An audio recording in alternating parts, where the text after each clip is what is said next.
Saudara-saudariku yang terkasih, hari ini Kamis 17 November 2022. Saya Romo Siga dari Paroki Santo Stefanus, Surabaya. Dalam nama Bapa dan Putra dan Roh Kudus. Amin. Gereja merayakan peringatan wajib Santa Elizabeth dari Hungaria. Setelah berkeluarga dalam waktu singkat, Elizabeth kehilangan suaminya, yaitu seorang hertog di Thoringen. Kematian suami itu menjadi permulaan jalan salibnya. Ia diusir dari istana dan 3 orang anaknya dirampas orang. Tetapi dengan tabah perlakuan di luar peri kemanusiaan itu diterimanya. Kekayaan yang masih ada padanya dibagi-bagikannya kepada orang-orang miskin. Ia menjadi anggota Ordo Ketiga Santo Fransiskus dan mengabdikan diri sepenuhnya kepada Tuhan. Andaikan engkau tahu apa yang perlu untuk damai sejahteramu, mea culpa, mea culpa, mea maxima culpa. Marilah kita berdoa.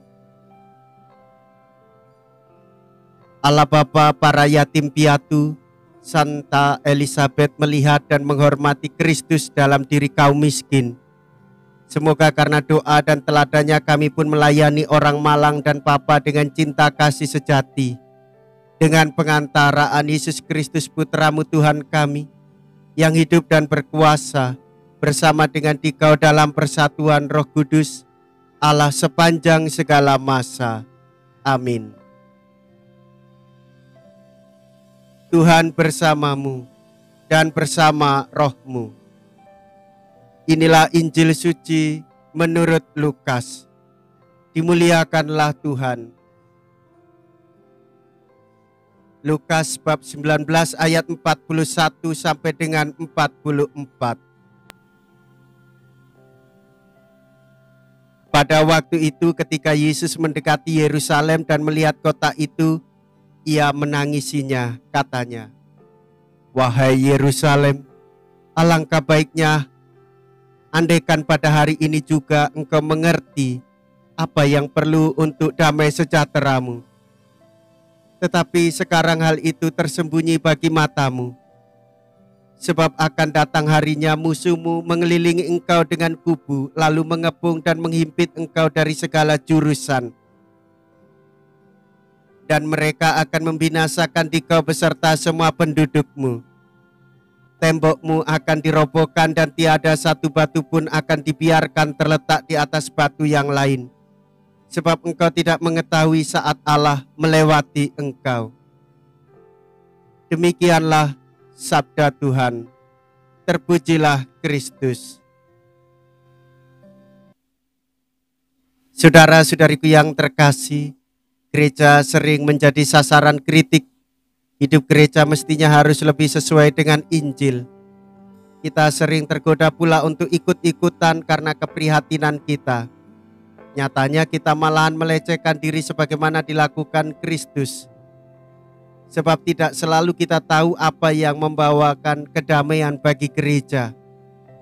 Maka kita harus bertahan dan tidak berputus asa dalam kesulitan-kesulitan yang timbul.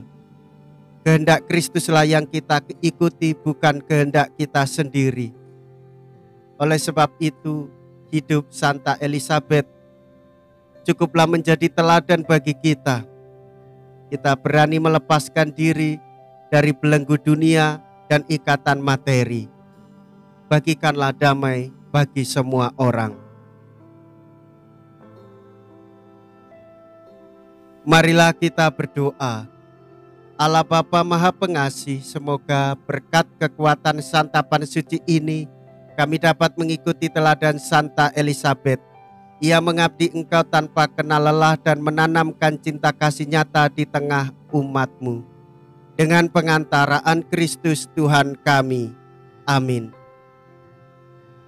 Tuhan beserta kita, sekarang dan selama-lamanya.